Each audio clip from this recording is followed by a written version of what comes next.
چالاکیەکە لە ڕۆژی جیانی شێرپەنجەدا ڕێکخراوە لێپرساوانی تەندروستی کەرکووک ڕای دەگەێنن هاوڕی جدی لە پێداویستیەکانی توشبووانی نەخۆشی شێرپەنجە لە کەرکووک نەدراوەتەوە. بەڕێوەبەری سەنتەری چارەسەری نەخۆشی شێرپەنجە ڕەخنە لە وەزارەتی تەندروستی و داری کەرکووک دەگرێت لە بەرامبەر فرامۆشکردنی کەیسی توشبووانی شێرپەنجە لە کەرکووک. ڕاستە ئێمە مەسەن تو ڕوبەڕووی کۆرۆنا بووینەوە لە 2 ساڵی ڕابردوو، بەڵام کۆرۆنا ینی کاتێک بە سەریادێت تاوە بێت چونکە نەخۆشیێکی ڤایرۆسیە و پارێکی زۆرش سەرفکە لەسەر ئەم مۆزوعە. شێرپەنجە مەلەفێکە کەیسێکە کۆنە و بەردەوامشە. ئەو بایخی پێویست نەدراوە چونکە شێرپەنجە گەڕی خەڵکی سێریکە بلێ من پارە سەرف ناکەم لەسەر نەخۆی شێرپەنجە، ئەوە ڕاستی زۆر دوور لە ڕاستیەوە نەخۆشی شێرپەنجە چاکە بێتەوە چەنانە کەیسمان بۆ ئیمکاناتە زەعیفەوە بە ئیمکاناتە متەوازعەوەکەوەی هەیە لە ناو عێراق بە شێوەیەکی گشتی و ناو کەرکووشە.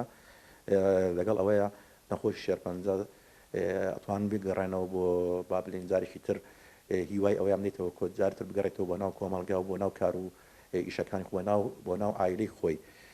بەڕێوەبەری تەندروستی شارەکەش داوا لە خەمخۆران دەکات هاوکاری سەنتەری شێرپەنجەی کەرکووک بکەن لە پێناو کەمکردنەوەی ئازار و مەینەتیەکانی توشبووانی شێرپەنجە لە کەرکووک. نسبة الإصابات في مجمل العالم الآن 20 مليون إصابة، نفقد من هذه الإصابات 10 مليون. ساڵانە ڕێژەیەکی زۆر نەخۆشی شێرپەنجە لەسەر ئاستی جیهان تۆمار دەکرێت. لە ئێستادا ئاماری توشبووان بە نەخۆشیەکە لە جیهاندا 20 ملیۆن حاڵەتی تێپەڕاندووە. لە عێراقیش 35,000 حاڵەت هەیە. کەرکووک لە پێشەوەی هەموو پارێزگاکاندایە لە ڕووی توشبوون بە شێرپەنجە و ئێمە دەزانین ماوەی 2 ساڵە جیهان سەرقاڵی کۆرۆنایە، بەڵام ناشبێت توشبووانی شێرپەنجە خزمەت نەکرێن. بۆ ئەو مەبەستە سندوقێکی هاوکاریمان دامەزراندووە کەرکووکمان کردووە بە دەستە خوشکی دهۆک لە بواری شێرپەنجەدا. توأمة ما بين دائرة صحة كركوك وبين مستشفيات متخصصة في دهوك. بە پێمارێک تا کۆتایی ساڵی ڕابردوو زیاتر لە 1000 کەیسی نەخۆشی شێرپەنجە لە کەرکووک تۆمار کراون.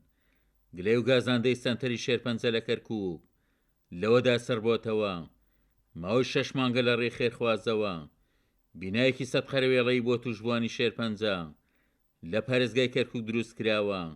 کەسی وەزارەتی تەندروستی و داری کەرکووک هیچ پێداویستێکیان بۆ دابین نەکردووە. عومەر غەریب، کورسات نیوز، کەرکووک.